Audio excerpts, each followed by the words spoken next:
Waalaikumsalam warahmatullahi wabarakatuh. Di sini perkenalkan, nama saya Renata Zimarani, absen 17. Saya Isnai Sadati, absen 33. Di sini kami akan menjelaskan tentang pengertian, fungsi dan juga prosedur dari surat dinas.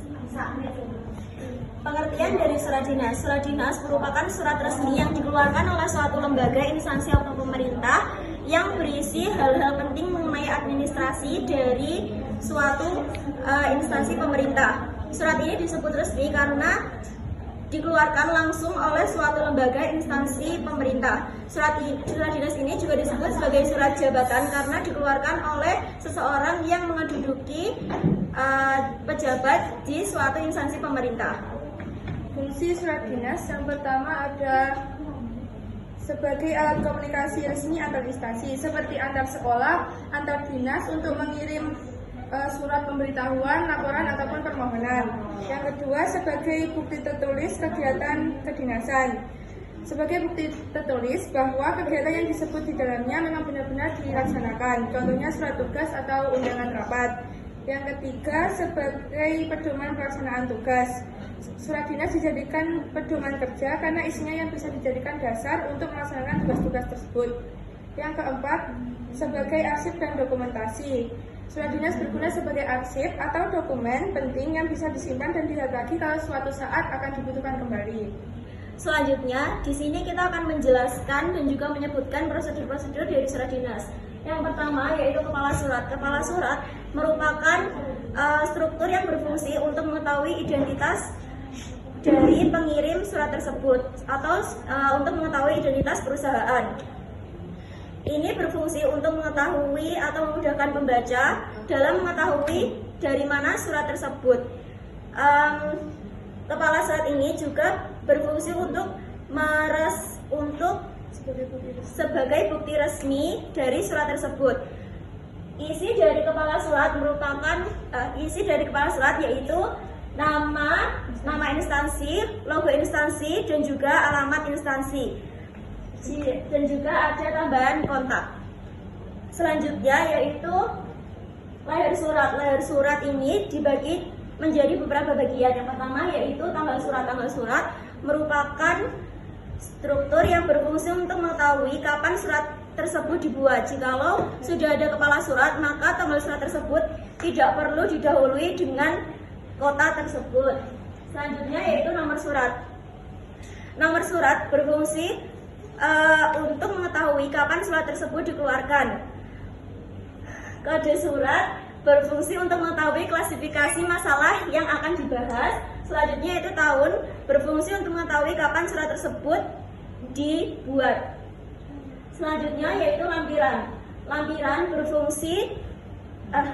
adalah bagian surat yang berfungsi sebagai petunjuk tentang dokumen yang digunakan dalam surat.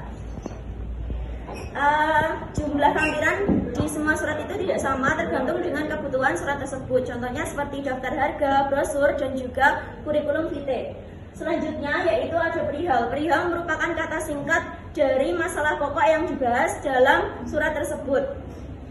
Selanjutnya yaitu alamat. Alamat dalam. Alamat dalam ini merupakan alamat yang ditulis untuk penerima surat. Jadi alamat surat ini penting karena untuk mengetahui siapa yang berhak menerima surat tersebut. Selanjutnya yaitu salam pembuka. Salam pembuka merupakan kata pengantar, merupakan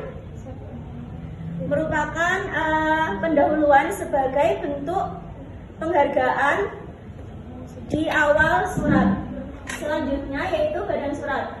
Alinea pembuka merupakan kata pengantar bagi pembaca untuk mengetahui isi surat secara keseluruhan. Selanjutnya yaitu alinea isi. Alinea isi merupakan struktur yang berisi pesan, keterangan, dan juga penjelasan dari masalah pokok yang akan dibahas dalam surat tersebut. Selanjutnya yaitu alinea penutup. Alinea penutup ini merupakan kesimpulan ucapan terima kasih, penegasan, dan juga pengharapan serta pengarahan sekaligus memberitahu atau mengonfirmasi bahwa pembicaraan dalam surat tersebut telah selesai. Lalu selanjutnya yang keempat ada kaki surat. Kaki surat terletak di bagian bawah yang isinya ada salam penutup, tanda tangan, nama, jabatan serta stempel instansi. Bagian ini penting karena menandakan kalau surat tersebut benar-benar resmi atau sah. Salam penutup seperti hormat kami dipakai sebagai bentuk sopan santun, sedangkan tanda tangan dan stempel menunjukkan siapa yang bertanggung jawab atas surat itu. Lalu selanjutnya bagian di bawah salam penutup. Di bagian paling bawah biasanya ada tembusan, inisial, dan nama penanggung jawab surat. Tembusan ini dikirim ke pihak lain yang juga perlu tahu isi suratnya, misalnya ke kepala sekolah atau staf administrasi. Inisial menunjukkan siapa yang mengetik dan memeriksa surat, biasanya cuma huruf kecil yang terletak di bagian pojok bawah. Lalu penanggung jawab surat, yaitu orang yang memastikan isi suratnya benar-benar bisa dipertanggungjawabkan. Bagian ini membantu supaya jelas siapa saja yang terlibat dalam pembuatan surat tersebut. Sekian presentasi dari kami. Apakah ada yang ingin bertanya? Ya, Neha. Perkenalkan, nama saya Neha Ayuriana, absen 3. Pertanyaannya, tadi kan disampaikan bahwa surat dinas dikatakan resmi jika dikeluarkan oleh pemerintah. Apakah hanya surat yang dikeluarkan oleh pemerintah saja yang bisa dikatakan resmi dan sah?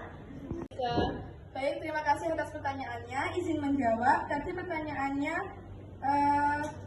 disampaikan bahwa surat dinas dikatakan resmi jika dikeluarkan oleh pemerintah. Apakah hanya surat yang dikeluarkan oleh pemerintah saja yang bisa dikatakan resmi dan sah? Sebenarnya tidak hanya surat yang dikeluarkan oleh pemerintah saja yang dikatakan resmi atau sah, tetapi sebuah surat dinas dikatakan resmi jika memiliki kop surat atau identitas instansi, nomor surat, tanggal surat, jabatan, dan juga tanda tangan dari pejabat yang berwenang serta stempel resmi jika ada. Selain itu, isi surat harus menggunakan bahasa yang resmi, formal, dan juga jelas, dan juga sesuai dengan prosedur instansi pengirim. Bisa diterima?